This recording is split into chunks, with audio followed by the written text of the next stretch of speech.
السلام علیکم ورحمۃ اللہ وبرکاتہ نحمده ونصلی علی رسولہ الکریم اما بعد۔ آج کا سبق سن لیجئے۔ آج کے سبق کی سرخی ہے سخاوت سے دوستی کیجئے، پارٹ نمبر 59۔ حضرت موسیٰ علیہ السلام کے قصے میں اللہ تعالیٰ نے فرمایا فَرَدَدْنَاهُ إِلَىٰ أُمِّهِ كَيْ تَقَرَّ عَيْنُهَا وَلَا تَحْزَنَ وَلِتَعْلَمَ أَنَّ وَعْدَ اللَّهِ حَقٌّ وَلَكِنَّ أَكْثَرَهُمْ لَا يَعْلَمُونَ۔ پس ہم نے اسے اس کی ماں کی طرف واپس پہنچایا تاکہ اس کی آنکھیں ٹھنڈی رہیں اور زیادہ پریشان نہ ہو اور جان لے کہ اللہ تعالیٰ کا وعدہ سچا ہے، لیکن اکثر لوگ نہیں جانتے۔ تھوڑی تشریح سن لیجئے تاکہ میں سخاوت کی بات سمجھا سکوں آپ کو۔ جب حضرت موسیٰ علیہ السلام نے اپنی والدہ کا دودھ پی لیا تو فرعون نے والدہ موسیٰ سے محل میں رہنے کی درخواست کی تاکہ بچے کی صحیح پرورش اور نگہداشت ہو سکے، لیکن انہوں نے کہا کہ میں اپنے خاوند اور بچوں کو چھوڑ کر یہاں نہیں رہ سکتی۔ بالآخر یہ طے پایا کہ بچے کو وہ اپنے ساتھ ہی اپنے گھر لے جائیں اور وہی اس کی پرورش کریں، اور اس کی اجرت انہیں شاہی خزانے سے دی جائے گی۔ سبحان اللہ! اللہ کی قدرت کے کیا کہنے! دودھ اپنے بچے کو پلائیں اور تنخواہ فرعون سے وصول کریں۔ رب نے موسیٰ علیہ السلام کو واپس لوٹانے کا وعدہ کس احسن طریقے سے پورا فرمایا۔ فَسُبْحَانَ الَّذِي بِيَدِهِ مَلَكُوتُ كُلِّ شَيْءٍ۔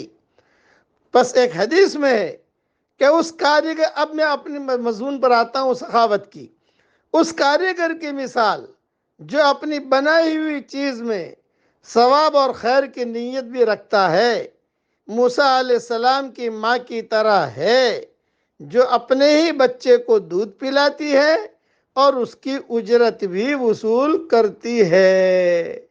نیت، آپ کو اللہ نے مال دیا ہے، سخاوت کی نیت کیجئے۔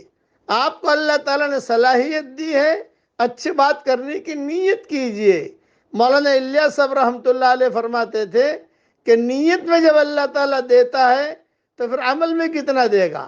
اسی لیے میں کہا کرتا ہوں کہ آپ مال کمائیں، اس کے اندر سخاوت کی بھی نیت کریں۔ آپ اللہ تعالیٰ مال دے رہا ہے، یہ کم اس مال کے اندر دوسروں کا بھی حق ہے، اس کا خیال رکھیں۔ نیت میں اللہ نے اجر بھی رکھا ہے، نیت میں اللہ نے اثر بھی رکھا ہے۔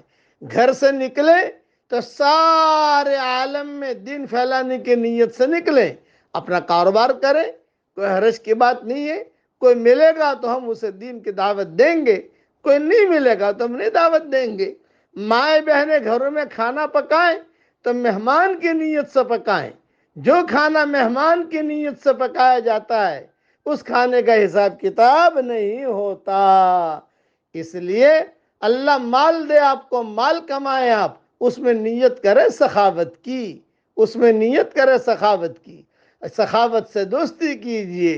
اب پڑھیے میرے ساتھ، یا رب لک الحمد کما ینبغی لجلال وجہک وعظیم سلطانک۔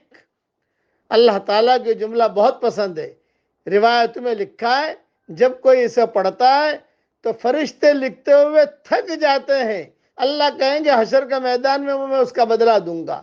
اللہ تعالیٰ ہم سب کو سخاوت کرنے کی توفیق عطا فرمائے، آمین۔ وآخر دعوانا ان الحمد للہ رب العالمین۔